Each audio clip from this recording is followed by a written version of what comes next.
You are most welcome in my YouTube channel MA BC classes. हम सभी active passive का अध्ययन कर रहे हैं। आज हम सबको अध्ययन करना है फ्यूचर इंडेफिनिट टेंस का पैसिव बनाना। इसके लिए हम जानते हैं, नियम का प्रयोग करते हैं। प्रत्येक सेंटेंस के अनुसार पहला सेंटेंस है अफर्मेटिव सेंटेंस,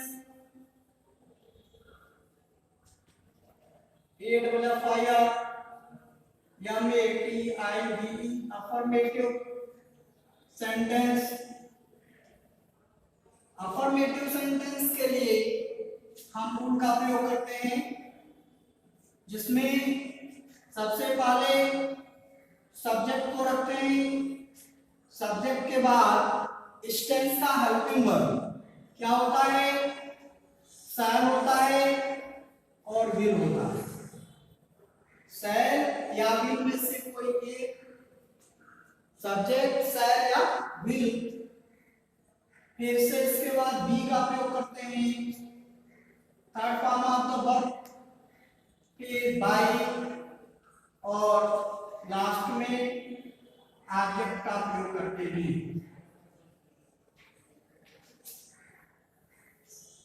अफर्मेटिव सेंटेंस में हम इस प्रकार का नियम प्रयोग करते हैं और फ्यूचर इंडेफिनिट टेंस का पैसिव वॉइस बनाते हैं।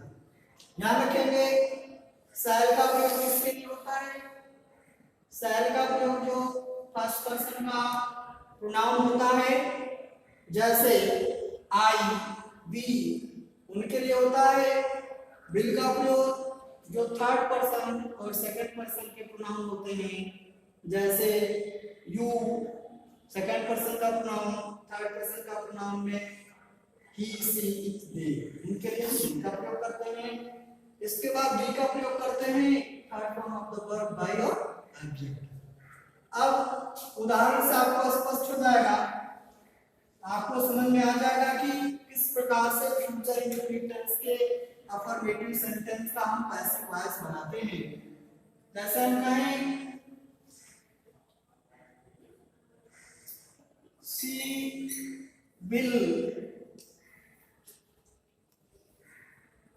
Disobey you. एक्टिव वॉइस है शी विल डिसओबे यू। इस वाक्य में यू क्या है? एज अ ऑब्जेक्ट के रूप में आया है। सी क्या है? एज अ सब्जेक्ट के रूप में आया है। Will helping verb, disobey verb. तो जानते हैं कि जब हम पैसिव वॉइस बनाते हैं तो क्या करते हैं? सबसे पहले ऑब्जेक्ट को एज अ सब्जेक्ट के रूप में यूज करते हैं। ओके, तो इस प्रकार से यू हम क्या करेंगे? पहले रखेंगे यू, फिर से ध्यान रखेंगे यू के लिए हम अभी आपको बता रहे हैं इसका प्रयोग करते हैं, विल का प्रयोग करते हैं। विल हो जाएगा यू विल, नियम के अनुसार किसका प्रयोग? बी का प्रयोग। Third form of the verb, verb क्या है? वर्ब डिसओबे है, तो डिसओबेड हो जाएगा डिसओबे।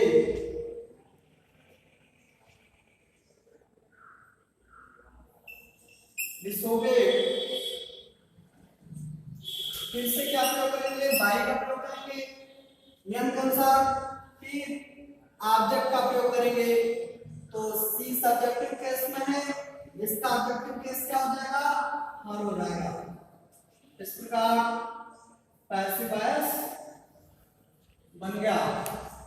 दूसरा उदाहरण समझेंगे, हम कहें आई शैल हेल्प यू।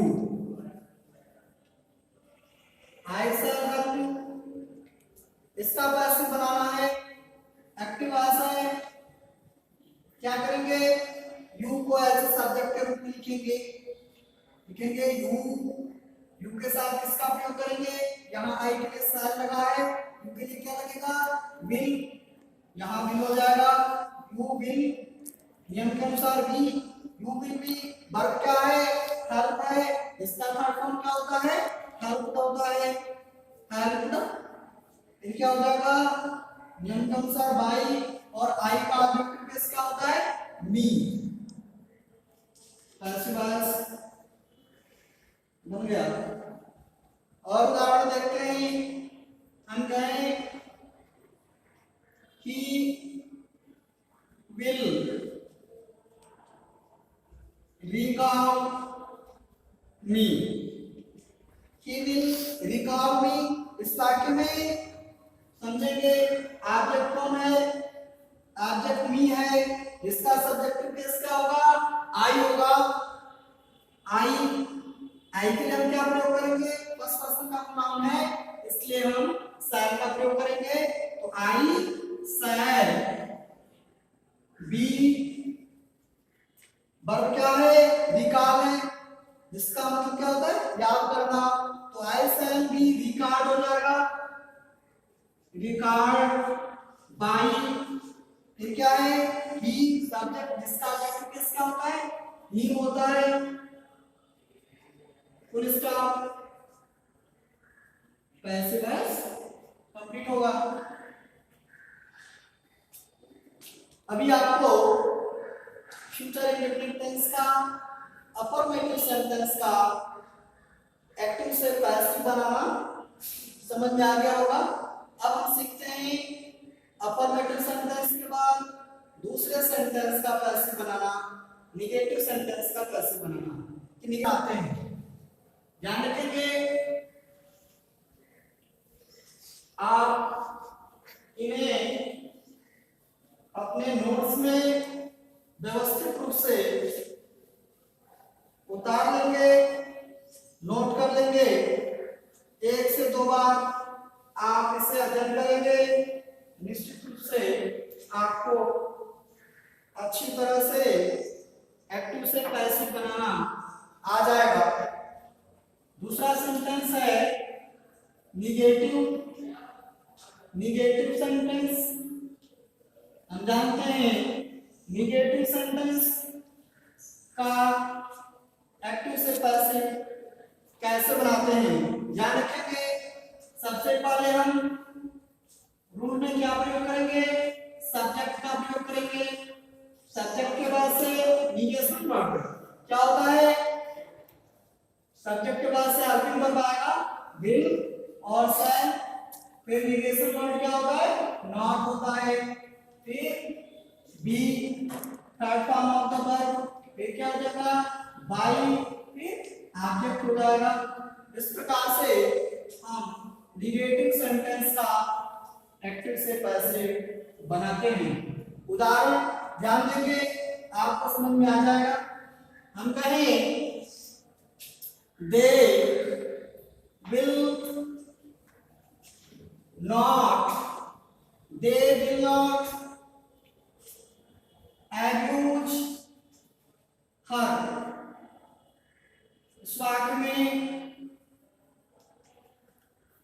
समझने का प्रयास करेंगे इसे। They will not abuse her, हर क्या है, ऑब्जेक्ट है, पैसिव बनाएंगे, चेंज हो जाएगा, सी हो जाएगा। सी के लिए हम क्या प्रयोग करते हैं, विल का प्रयोग करते हैं, क्योंकि किस प्रकार का प्रोनाउन है, थर्ड पर्सन का प्रोनाउन है, इसलिए हम क्या लिखेंगे, विल का प्रयोग करेंगे हम। सी विल, निगेशन वर्ड क्या है, नॉट, सी विल नॉट। उसके बाद be third form of the verb, verb क्या है, एब्यूज है, जिसका थर्ड फॉर्म क्या होता है, एब्यूज होता है, A B U S P D, by. अब यहाँ दे सब्जेक्ट के रूप में आया, जिसका ऑब्जेक्टिव केस क्या होता है, दे होता है। पैसिव वॉइस कंप्लीट हुआ। दूसरा उदाहरण समझेंगे, हम कहें the farmer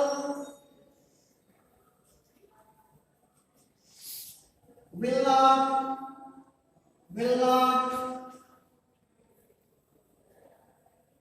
plow the field, active voice है, the farmer will not plow the field। इसका पैसिव बनाना है, यहाँ द फील्ड क्या है, ऑब्जेक्ट रूप में आया है। जब हम पैसिव में चेंज करेंगे तो सब्जेक्ट के स्थान पर आएगा। प्लाउ क्या है, वर्ब है, तो हम लिखेंगे द फील्ड। अब यहाँ द फील्ड किस प्रकार का नाउन का बोध करा रहा है, सिंगुलर नाउन का। हम जानते हैं सिंगुलर नाउन के लिए किसका प्रयोग करते हैं, विल का प्रयोग करते हैं। The field will not be. अब यहाँ प्लाउ वर्ब है जिसका थर्ड फॉर्म हमको प्रयोग में लाना है, तो क्या होगा, प्लाउ हो जाएगा, plough.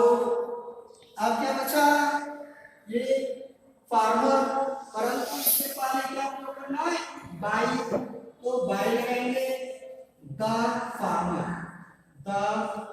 Farmer.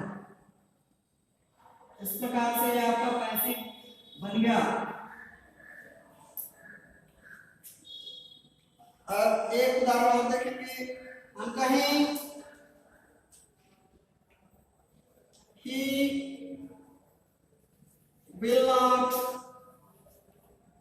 he will not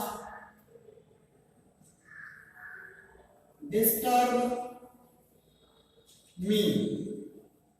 active voice है, he will not disturb me। इस वाक्य में मी क्या है, एज ऑब्जेक्ट रूप में आया है, जिसका सब्जेक्टिव केस आई होगा।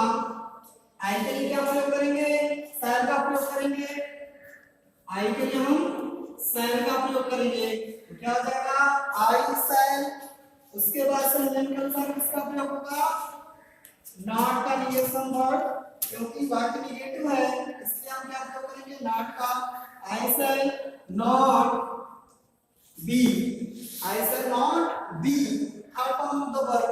तो इसमें वर्ब कौन है, डिस्टर्ब वर्ब है, इसका थर्ड फॉर्म क्या होगा, डिस्टर्ब हो जाएगा, D I S T U R B E D, disturb. फिर क्या हो जाएगा, निम्नानुसार बाई का प्रयोग होगा। फिर ऑब्जेक्ट क्या है, ध्यान देंगे यहाँ ही सब्जेक्ट के रूप में आया है, जब हम पैसिव बनाएंगे तो इसको ऑब्जेक्ट के रूप में चेंज करेंगे, तो इसके लिए क्या होगा, ही। पैसिव वॉइस कंप्लीट हुआ। आपको फ्यूचर इंडेफिनिट टेंस का, नेगेटिव सेंटेंस का एक्यूरेसी कैसे बनाना समझ में आ गया होगा। आप इसे स्क्रीनशॉट ले लेंगे और अपने नोट्स में व्यवस्थित रूप से लिख लेंगे। इसके बाद से तीसरा ध्यान देंगे क्या है, इंट्रोगेटिव सेंटेंस। हम जानते हैं इंट्रोगेटिव सेंटेंस कितने प्रकार के होते हैं, दो प्रकार। पहले को कहते हैं सिंगल इंट्रोगेटिव, जिसको हम दूसरे नाम से भी जानते हैं, एस नॉन टाइप क्वेश्चन नाम से जानते हैं, और सिंगल इंट्रोगेटिव नाम से भी जानते हैं। दूसरा जो है इंट्रोगेटिव, जिसको हम डबल इंट्रोगेटिव कहते हैं। डबल इंट्रोगेटिव सेंटेंस को भी हम नाम से जानते हैं, जिसको हम डबल स्टेप सेंटेंस कहते हैं। तो पहले नियम का अध्ययन करेंगे इंट्रोगेटिव सेंटेंस में। इंट्रोगेटिव सेंटेंस, इंट्रोगेटिव सेंटेंस में फर्स्ट रूल क्या है, ध्यान देंगे। फर्स्ट रूल क्या होता है, फर्स्ट रूल में सिंगल इंट्रोगेटिव हमेशा अंतिम वर्ब से स्टार्ट होता है, तो फ्यूचर इंडेफिनिट टेंस का अंतिम वर्ब क्या है, विल और शैल। तो नियम के अकॉर्डिंग हम क्या प्रयोग करेंगे, सबसे पहले विल या फिर शैल। हम जानते हैं कि विल का प्रयोग किसके लिए करते हैं, सेकंड पर्सन प्रोनाउन के लिए, या फिर नाउन के लिए, या फिर थर्ड पर्सन प्रोनाउन के लिए। जबकि शैल का प्रयोग हम किसके लिए करते हैं, केवल फर्स्ट पर्सन के प्रोनाउन के लिए करते हैं। तो विल और शैल, विल शैल के बाद से क्या होगा, सब्जेक्ट होगा, विल शैल के बाद सब्जेक्ट हो जाएगा। फिर से इसके बाद से नियम के अनुसार भी प्रयोग करेंगे। क्या प्रयोग करते हैं, सब्जेक्ट के बाद से भी प्रयोग करते हैं। फिर से third form of the verb का प्रयोग करके बाई और लास्ट में क्या प्रयोग करते हैं ऑब्जेक्ट और उसके अंत में सबसे अंत में क्वेश्चन मार्क का प्रयोग करते हैं। इस प्रकार से सिंगल इंट्रोगेटिव का यह फर्स्ट है और हम इस नियम के अनुसार सिंगल इंट्रोगेटिव का एक्टिव से कैसे बनाते हैं। उदाहरण से आपको स्पष्ट हो जाएगा। जैसे हम कहें will you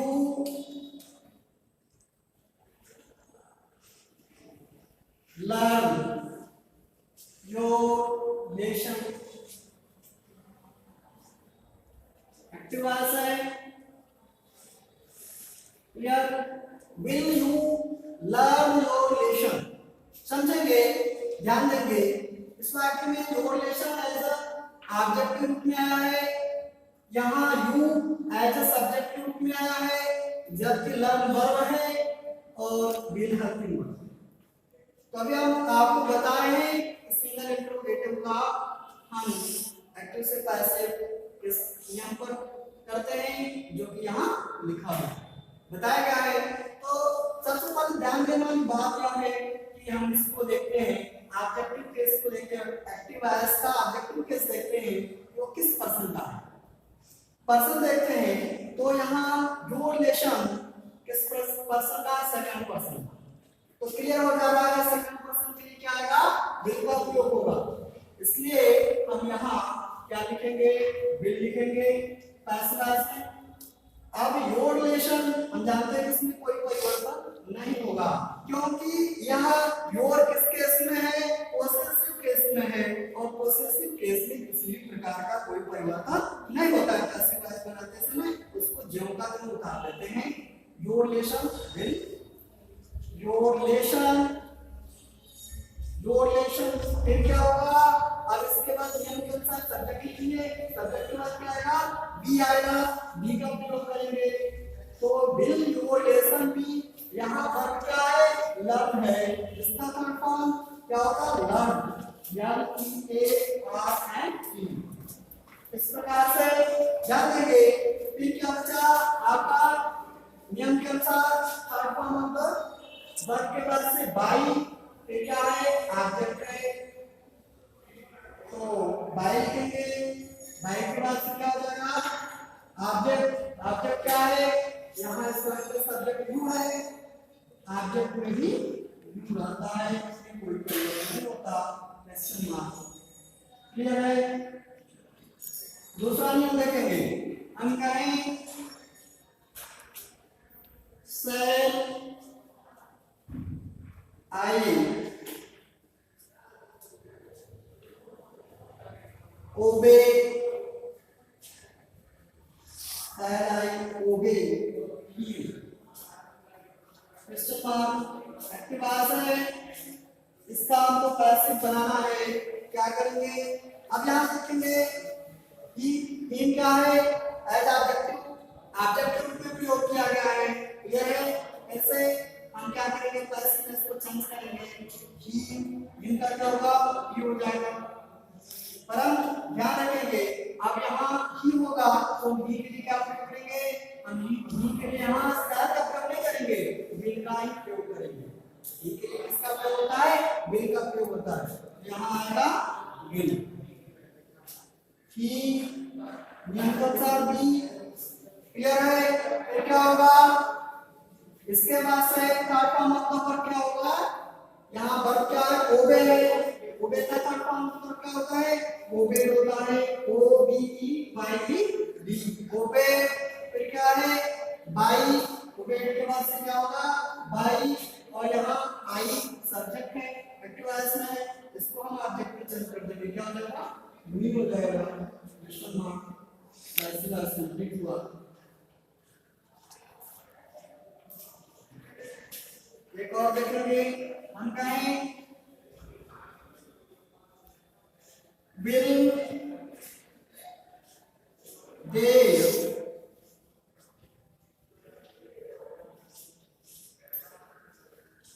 help me, active voice का वाक्य है will they help me। इसको पैसिव में चेंज करना है, क्या करेंगे, अब यहाँ मी को जानते हैं कि सब्जेक्ट के लिए चेंज करते हैं तो आई होता है, तो आई के लिए किसका प्रयोग करते हैं, सैल का प्रयोग करते हैं। इस प्रकार से हम क्या लिखेंगे, सैल, सैल होगा, सैल के बाद आई, फिर क्या है, वर्ब का मतलब हेल्प का क्या हो जाएगा, हेल्प्ड, हेल्प्ड, फिर बाई, और यहाँ दे सब्जेक्ट के रूप में आया है, ऑब्जेक्टिव केस क्या हो जाएगा, दे। Question mark, passive voice complete हुआ। अभी हमने सीखा कि सिंगल इंट्रोगेटिव सेंटेंस का एक्टिव से पैसिव कैसे बनाएं। ध्यान देंगे, यदि सिंगल इंट्रोगेटिव में निगेटिव वर्ड हो अर्थात नॉट या सब्जेक्ट के बाद क्या लगा हो, नॉट लगा हो, तो उसका हम पैसिव कैसे बनाएं। तो सभी नियम ऐसे ही रहता है, सिर्फ हम सब्जेक्ट के बाद क्या करते हैं पैसिव में, नॉट का प्रयोग। पैसिव वॉइस में क्या करते हैं, सब्जेक्ट के बाद से नॉट का प्रयोग कर देते हैं। और एक्टिव वॉइस में भी क्या होता है, सब्जेक्ट के बाद से नॉट क्या होता है, इससे will you not, will you not learn your lesson. इसका हमको पैसिव बनाना है, क्या करेंगे, इसका पैसिव बनाना है तो विल योर लेसन, यहाँ इसके बाद से हम क्या करेंगे, तो will your lesson not be learn by, clear है। सब्जेक्ट के बाद क्या करना है, केवल नॉट का प्रयोग करना है। दूसरा उदाहरण जैसे हम कहें शैल आई नॉट, एक्टिव वॉइस है, शैल आई नॉट ओबे हिम, इसका पैसिव बनाना है, क्या करते हैं, आप हम विल ही, यहाँ सब्जेक्ट है, इसके बाद हम क्या करेंगे, नॉट का प्रयोग करेंगे।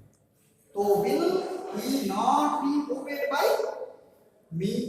अब देखिए इसमें तीसरे में विल दे नॉट, यहां नॉट लगा,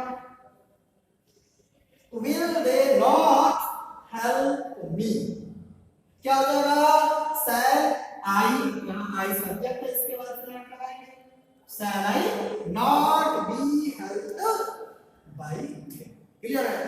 ये सिंगल इंट्रोगेटिव निगेटिव सेंटेंस का इस प्रकार से हम क्या करते हैं, नॉट का प्रयोग करके एक्टिव से पैसिव बनाते हैं, क्लियर है।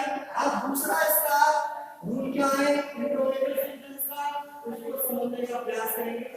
इससे स्क्रीनशॉट लेकर अपनी अभ्यास पुस्तिका में इसे नोट कर लेंगे और डबल इंट्रोगेटिव सेंटेंस का अब हम समझेंगे कि किस प्रकार से एक्टिव से पैसिव बनाते हैं।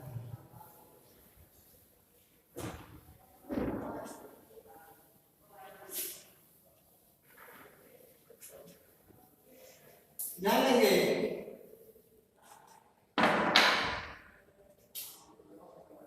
रूल 2 है, डबल इंट्रोगेटिव में क्वेश्चन वर्ड को पहले हम लेते हैं, क्वेश्चन वर्ड को पहले लेते हैं, क्वेश्चन वर्ड के बाद से क्या करते हैं, हेल्पिंग वर्ब विल और शैल को लिखते हैं, फिर क्या करते हैं, सब्जेक्ट को लिखते हैं, क्वेश्चन वर्ड विल शैल और सब्जेक्ट, उसके बाद से बी, क्लियर है। Third form of the verb, फिर बाय, फिर ऑब्जेक्ट, फिर क्वेश्चन मार्क। इस प्रकार से डबल इंट्रोगेटिव सेंटेंस का एक्टिव से पैसिव बनाया जाता है। उदाहरण से आपको भी स्पष्ट हो जाएगा। हम कहें कि why will she, why will she invite you, clear. Why will she invite you active voice है, why will she invite you. यहां वाई क्वेश्चन वर्ड है, पैसिव वॉइस में भी हम क्या प्रयोग करेंगे, क्वेश्चन वर्ड का प्रयोग। तो वाई क्वेश्चन वर्ड को पहले लिखेंगे वाई। अब ध्यान देंगे यहाँ हम हेल्पिंग वर्ब का प्रयोग किस प्रकार से करते हैं। जो एक्टिव में सब्जेक्ट होता है, सॉरी एक्टिव में क्या होता है, ऑब्जेक्ट होता है, जब उसको पैसिव में हम सब्जेक्ट केस में चेंज करते हैं तो फिर उसके अनुसार हम शैल या विल का प्रयोग करते हैं। तो यू के अकॉर्डिंग यहाँ क्या लगेगा, विल का प्रयोग होगा, वाई विल। क्लियर है? बचा क्या, सब्जेक्ट। सब्जेक्ट क्या है इसमें, यू, यहाँ सब्जेक्ट होगा तो वाई विल यू। फिर बी का प्रयोग क्या होगा, बी। फिर third form of the verb, तो वर्ब क्या है, इनवाइट। इसका थर्ड फॉर्म क्या होता है, इनवाइटेड हो जाएगा, invited. Clear? Invited by will you, be invited. Invited के बाद बाय, उसके बाद क्या, ऑब्जेक्ट। ऑब्जेक्ट इसमें देखेंगे क्या है, सी सब्जेक्ट है, और पैसिव में क्या हो जाएगा, हर हो जाएगा ऑब्जेक्ट के रूप में, her question mark. Passive voice complete हुआ। दूसरा उदाहरण देखेंगे, हम कहें when shall I, when shall I.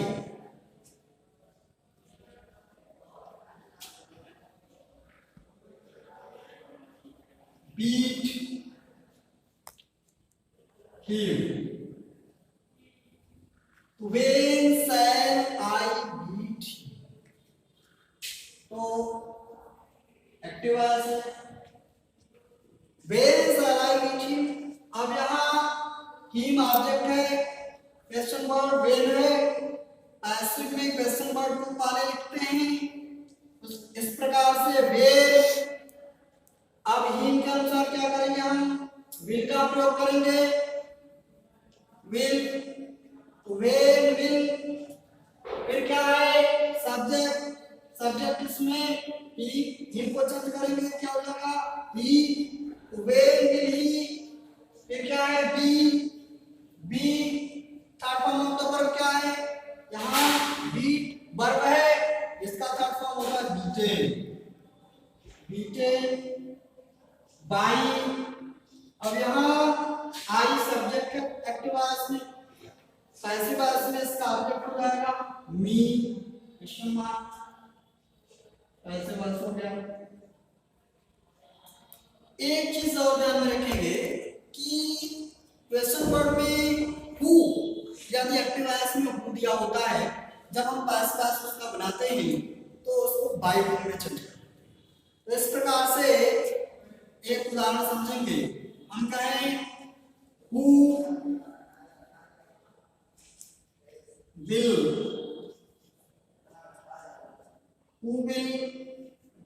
teach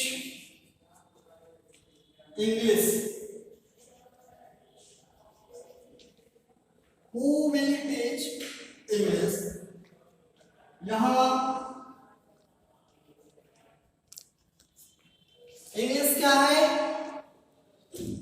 यहाँ इंग्लिश सब्जेक्ट है, सॉरी ऑब्जेक्ट है, पैसिव में सब्जेक्ट में चेंज हो जाएगा। अभी मैंने आपको बताया है कि जब एक्टिव वॉइस से शुरू होता है तो उसका हम पैसिव वॉइस बाय हु का प्रयोग करके बनाते हैं।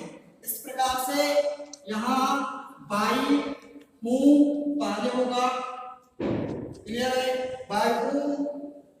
अब यहाँ इंग्लिश क्या है, सब्जेक्ट हो जाएगा पैसिव, इसलिए इसके लिए हम क्या करेंगे, इंग्लिश सिंगुलर सब्जेक्ट है तो विल लगेगा, तो बाय हु विल इंग्लिश।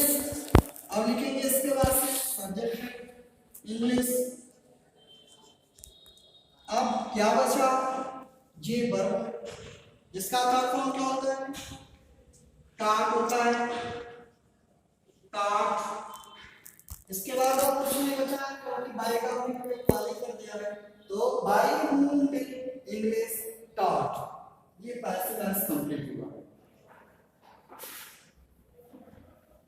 ध्यान देंगे यदि क्वेश्चन वर्ड वाला इंट्रोगेटिव अर्थात डबल इंट्रोगेटिव में कोई निगेटिव वर्ड हो, नॉट हो, तो हम उसका पैसिव कैसे बनाते हैं इसको समझना है। क्वेश्चन वर्ड विल साइड,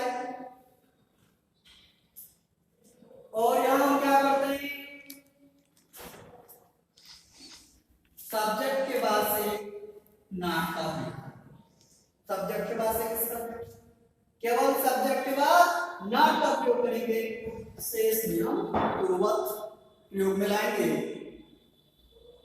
जैसे एक बात मान लिया हो, why will she not, active आ जाए दिया हो, why will she not invite you, तो पैसिव जब हम बनाएंगे तो देखेंगे किसमें सब्जेक्ट, तो वाई यहां वाई विल यू नॉट क्या हो जाएगा, सब्जेक्ट यू है, इसके बाद क्या हो जाएगा not, why will you not be invited by her, clear. दूसरा उदाहरण है when shall यहां आई दिया है जो कि सब्जेक्ट है यहां, तो when shall I not beat him, अब इसका पैसिव बनाना क्या करेंगे, यहां देखेंगे सब्जेक्ट, तो when will he not लग जाएगा, when will he not be beaten by clear है। तीसरा उदाहरण है who will teach English, अब यहां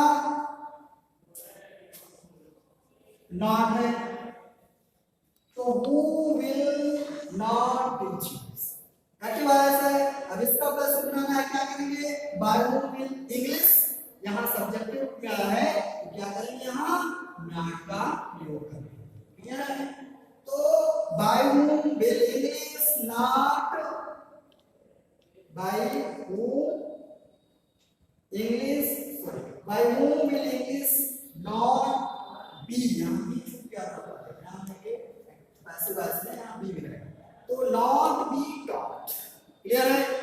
पहले जब हम बना रहे थे उसमें भी छूट गया था, यहां not के बाद be प्रयोग लाया, तो by whom will English not be taught, clear है।